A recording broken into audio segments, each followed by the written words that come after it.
I'd like to call this regular meeting of the City Council of Calistoga to order. Today is Tuesday, September 18th, 2018, 6 p.m. Our mayor will not be here or may be running late, so I will be presiding. Let's call the meeting to order. I've done that, and we're going to have the posting of the...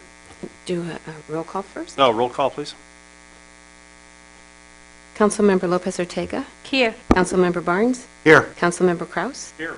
Vice Mayor Dunsford. Here. And Mayor Canning is absent. We're going to have an opening flag ceremony, the posting of the colors presented by Troop 18, Cub Scouts, followed by a salute to the flag.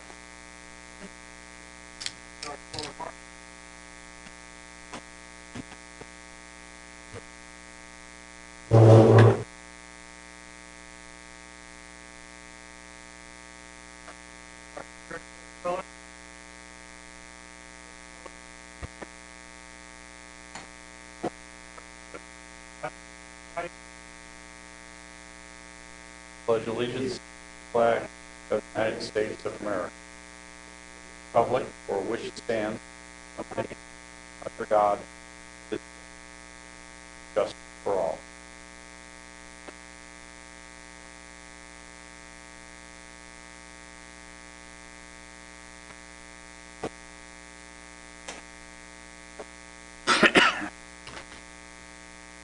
Thank you very much.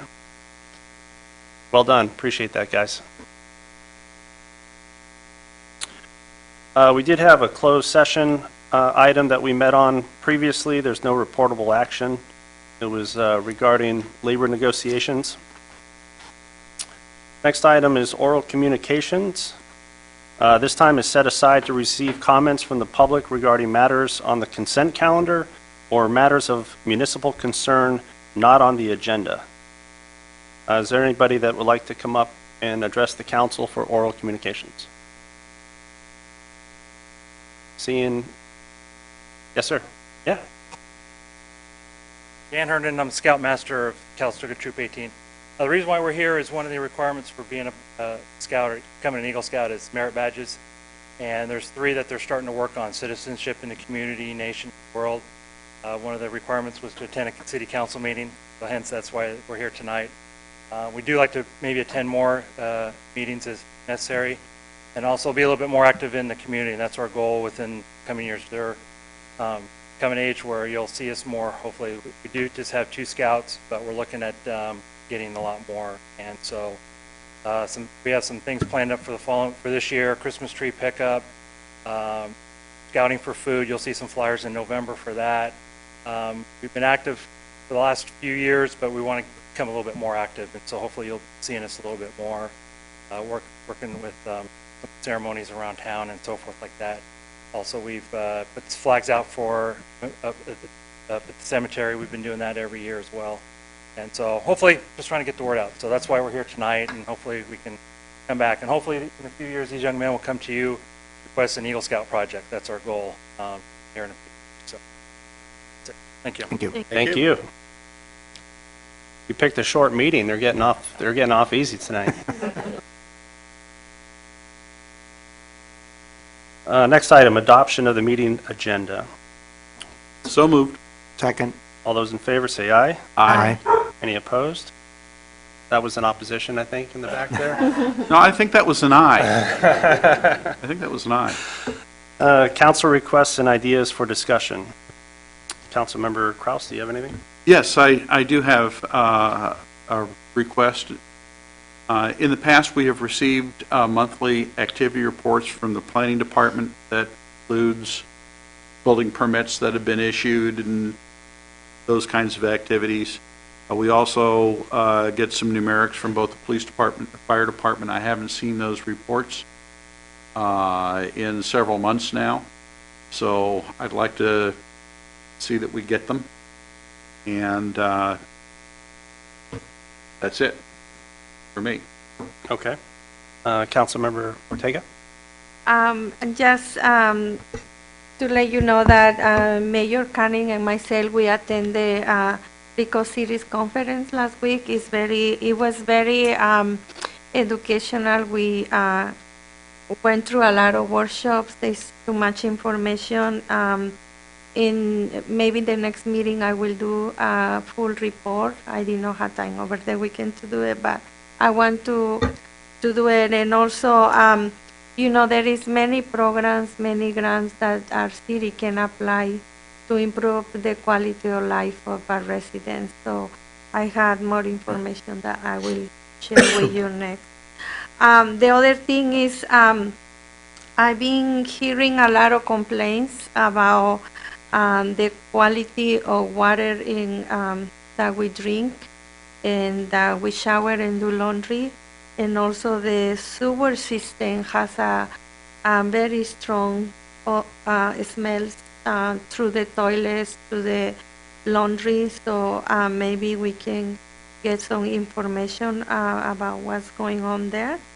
One of the things that one resident of town was asking, that she has filters on her house that she was, she put in her house by herself, but maybe filtration in the residence homes will be something that we can look. I know they can be either a program or grants that we can get information about it, and hopefully we can do something to improve that problem. And that's it. Okay, thank you. Councilmember Barnes? Yeah, just one thing. Again, we are coming up on an incredibly important election, nationally, statewide, and locally. So if you're not registered to vote, please register, and by all means vote, and vote a full slate of candidates. Thank you. I have nothing to add, so that takes us to the city manager's report. Thank you, Vice Mayor. I have a couple items I just want to make sure that the council and the listening public are aware of. First, we received a notice today that Caltrans will, as they continue their Lincoln Avenue Bridge project, they're anticipating another overnight closure on the evenings of October 9th and October 10th. Those closures are scheduled to happen from 9 p.m. to 7 a.m. We'll know as we get closure if they are in fact going to happen on those days, but at least right now, according to schedule and the information they're providing us, we're planning for a closure on October 9th and 10th. The closures now are much easier because Berry Street is open, available, but we want to make sure people have enough advance that that's going on. I received word today, and I want to point this out. Mike Kern, Public Works Director, is here in the audience, but one of the important things is residents here in Calistoga know every quarter we have to sample water, and we provide results, and sometimes if we test high for haloacidic acids or trihalomethanes or whatever these THMs, disinfection byproducts, are that we always talk about, we have to provide notices to residents. I'm really happy to report that due to the hard work of Mike, of his staff, a lot of the investments we've made, we actually saw about a 50% decrease in what we measured at the Greenwood test site this last quarter.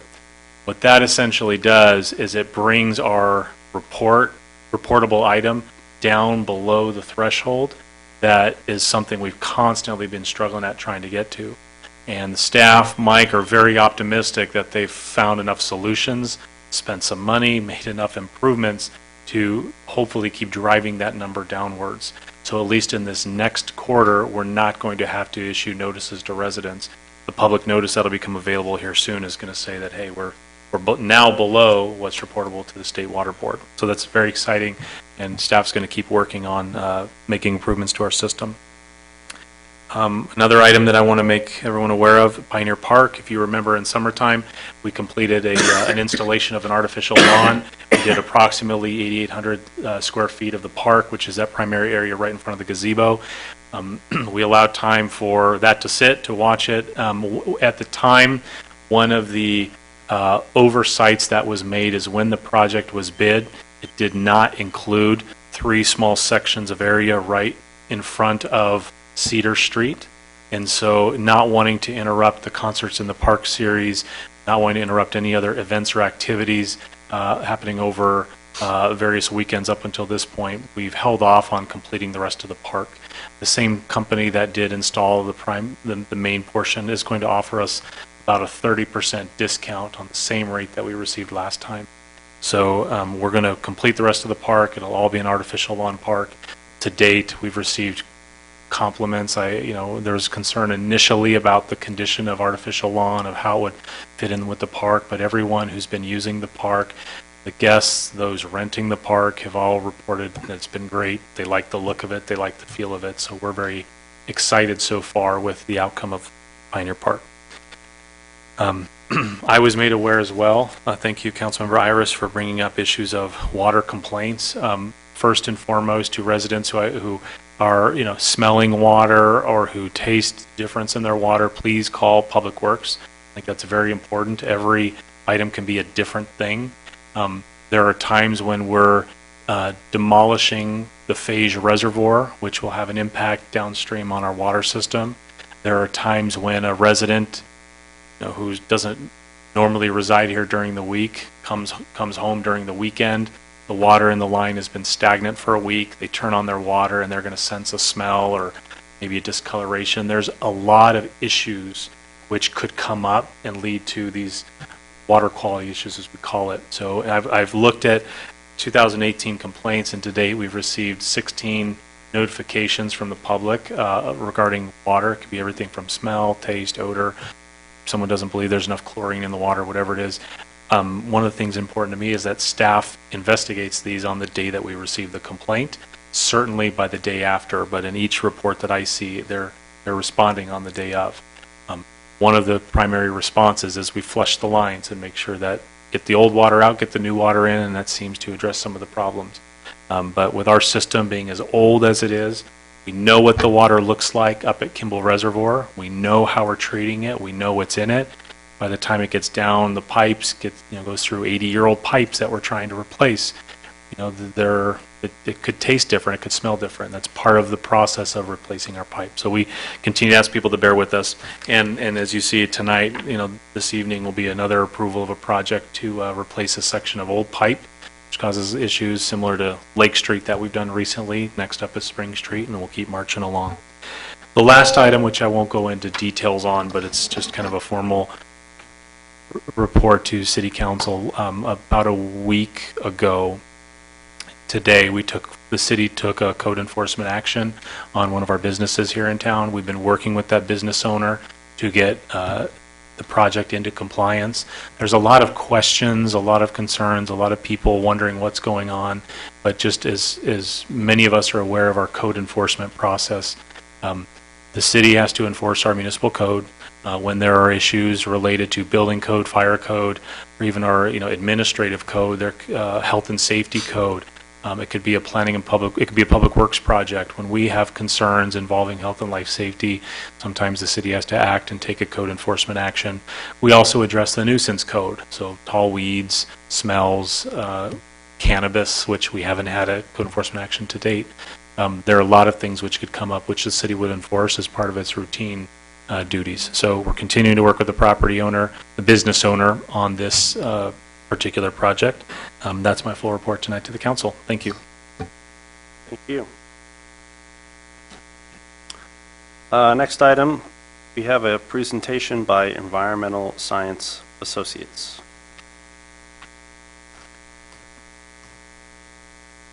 Hello, sir. Greetings. Thanks for having me. My name is Jorgen Blomberg, Design Team Director with Environmental Science Associates.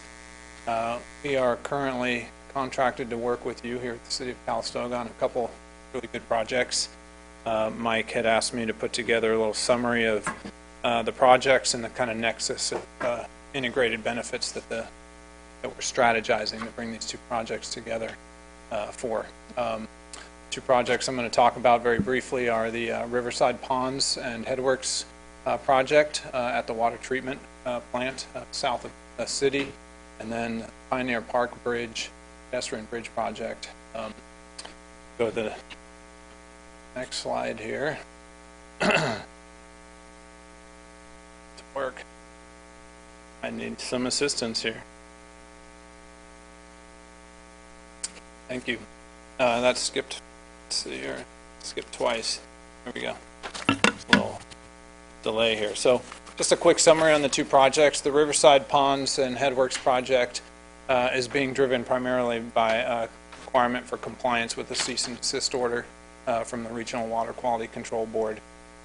That's primarily based on the fact that there are some significant risks due to flood damage and other liabilities and erosion related to the Napa River and the adjacency of several of the wastewater treatment ponds adjacent to the river, as well as the infrastructure which is being threatened, the Headworks infrastructure which is being threatened by erosion on Simmons Creek at the confluence with the Napa River. Part of the scope that we're charged with conducting, performing for the city via this FEMA grant is to develop some new hydrology, and I'll explain the basis for that. And that hydrology data, essentially runoff data, will be used to develop more accurate and current flood models that will then feed into the design of several of the features in the Riverside Ponds project. The Pioneer Park Pedestrian Bridge project is something we've been working on both with the Napa Resource Conservation District and the City of Calistoga now for several years. We helped the Resource Conservation District secure a grant from CDFW some years ago to explore the opportunity to remove the seasonal crossing, in-channel crossing, and replace it with a new four-season pedestrian bridge linking Pioneer Park to the community center and the police department. As part of the work that we've already conducted, we determined that before we can construct and place that bridge over the river, we've got to be in compliance with FEMA. Part of our early analysis, hydraulic analysis, shows that we can't place that bridge without creating a rise in water surface elevations within the floodway and the floodplain adjacent to Pioneer Park. So one of the challenges we have and one of the opportunities we have in developing this new data set for hydrology under the Riverside Ponds project is to apply that new hydrology data and a new updated model to the Pioneer Park project, which we believe is going to show a reduction in overall runoff within the channel and locally affecting these projects. Just kind of a standard statement here, but the FEMA regulations for both of these projects, as well as local floodplain ordinances, require that both projects use the most accurate flood data available. One of the things that came up in recent work up at the Greenwood Avenue project was that the consultants and the county established that there was some discrepancy between the old FEMA runoff estimates and the actual flows that gauges were measuring time. And as a result, the county had to back in or back calculate certain flows, elevating the amount of precipitation to actually match the models that had been used to show the hydraulic effects of the Greenwood Avenue culvert and the bridge project.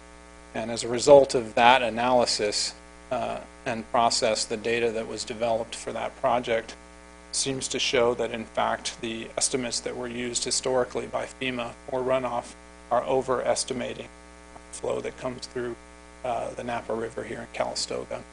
And that's important for the modeling and analysis for both the Pioneer Bridge project as well as the Riverside Ponds project.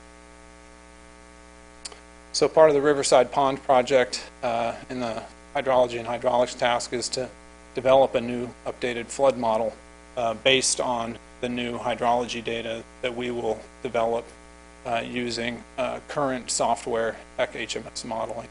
And that work can then be transferred back up to the Pioneer Bridge project. And I think the nexus that I want to emphasize here is that the Pioneer Bridge project does not have budget or scope to actually perform that new hydrology analysis. And so by pairing it with the work that we're going to perform ahead of time with Riverside Ponds projects, I think that there will be an obvious ancillary benefit to using that new data set for the Pioneer Pedestrian Bridge project. As I just mentioned, we've got to be in compliance with FEMA in order to construct the bridge project. Right now, based on what we've seen in our preliminary analysis and what we know about the Greenwood Avenue project, we're taking the approach to develop a no-rise certification to demonstrate that the new bridge with the new hydrology and new hydraulic analysis will not, in fact, create a rise in the floodplain. It's timed such that, well, there's grant funding available for the pedestrian bridge project sequentially in fiscal years, which pairs up nicely with the work that we need to do ahead of time with the Riverside Ponds project. So we'll be able to perform these kind of engineering analyses ahead of time, catch up the FEMA compliance for the pedestrian bridge project at the time the grant funding becomes available for the actual implementation of the pedestrian bridge project. So the kind of big picture summary here is in performing this new hydrology analysis for the Riverside Ponds project, we're anticipating a reduction in both design flows and coincident water surface elevations, both for Riverside Ponds project analysis and then also for the FEMA analysis for the pedestrian bridge project. And in anticipating those reduced flows, we also see perhaps some streamlining of the FEMA certification process, just because knowing that we will be reducing or be able to demonstrate reduced flows within the corridor should make our coordination and consultation and documentation of the project easier. And then one of the other benefits is this reduced floodplain, if in fact we are able to demonstrate that, which would be anticipated with reduced flows in the river, that there may be benefits to the community at large and property owners related to the definition of the floodway and insurance. So our current schedule right now, we just are under contract, as most of you are probably aware, with the city to begin the work at the Riverside Ponds project, getting started on that new hydrology analysis, and hope to have it complete by the end of this year. We are working concurrently to complete the CEQA document for the Pioneer Pedestrian Bridge project. We will start with the FEMA compliance as soon as we have our new hydrology data up and it's been QA'd and QC'd. Pursue the agency permits for the pedestrian bridge sometime in late summer of next year, and then we'll put it out to bid with the city and hopefully begin construction placement of that bridge by summer of 2020. Summary of where we are with these two projects. Any questions of Mr. Blomberg? I do have a question. You mentioned the Greenwood bridge data. You probably were not involved in the hydrology behind Berry Street and Lincoln Avenue, but were those two structures designed by the old FEMA data or new data that comes out of the Greenwood thing? No, so those projects, as far as I'm aware, were all using older data. Okay. Yeah, so there were some variances that were required for those projects. And in fact, my firm was involved in the Berry Street project. We did the hydrology and hydraulics to help size and evaluate the bridge. Now. And are you working with the school district because they have some issues with bank erosion? We also did that work, working through the emergency grant program and RCS grant program to develop the bank reconstruction project up there. I don't know if any of you have been up there recently, but it's, in my mind, one of the more successful projects we've been involved in the last few years, and certainly a big cost. Yep. So their project is wrapping up, or has? That project is done, and we are just now, we have our first monitoring report due, I believe, at the end of October. Great. Yep. Thank you. It seems counterintuitive to me that putting a small pedestrian bridge, which is actually higher than the other two bridges over the river, would increase the floodplain. Right. Can you explain that to me? I can. So using the current hydrology data that's available, the park and this property that we're on right now is essentially in the floodplain for a 100-year flow event. even for a 50-year flow event. And so to have the bridge land on either side of the river, we have to have approaches. And those features are essentially opaque to flow. They are obstructions to flow moving across the floodplain. And so what happens is water stacks up against those approaches. So they may be a head wall feature, they may be an earthen ramp that leads to actual connection to the bridge. The bridge itself, you're right, we can generally demonstrate that we can get the deck itself up and out of the floodplain and the active flow, but those approaches and connections of the bridge to the ground on either side do not. And so where that water stacks up against those obstructions, you get an elevation of the water surface So elevation. that would be the 4 footings, if that's the correct type of thing. Footings, and think about the ramp that comes up to the actual surface. It seems to 'cause me the- they'd be the bridge farther doesn't land, away, but but that's, yeah, so laterally, these floods, the extension of the flood surface extends laterally much further than the bridge itself. just, it seems wrong, but you're the engineer and I'm certainly not. Thank you. Any other questions? No? All right, well, thank you for the presentation. Thank you. We're looking forward to working with you all on this. Thank you. Next item is the consent calendar. We have 2 items. One is the minutes from September 4th, which I was not at that meeting, and the other item is consideration of a resolution awarding a construction contract to Northern Pacific Corporation in the amount of $598,618 for the Spring Street Utility Replacement and Pavement Rehabilitation Project. Is there a motion to approve those 2 items? So moved. And a second? All those in favor, say aye. Aye. Any opposed? Okay. We have no public hearings tonight, no general government, so that takes us to adjournment to our next regular scheduled meeting, which is going to be on Tuesday, October 2nd at 6 o'clock. Thank you very much.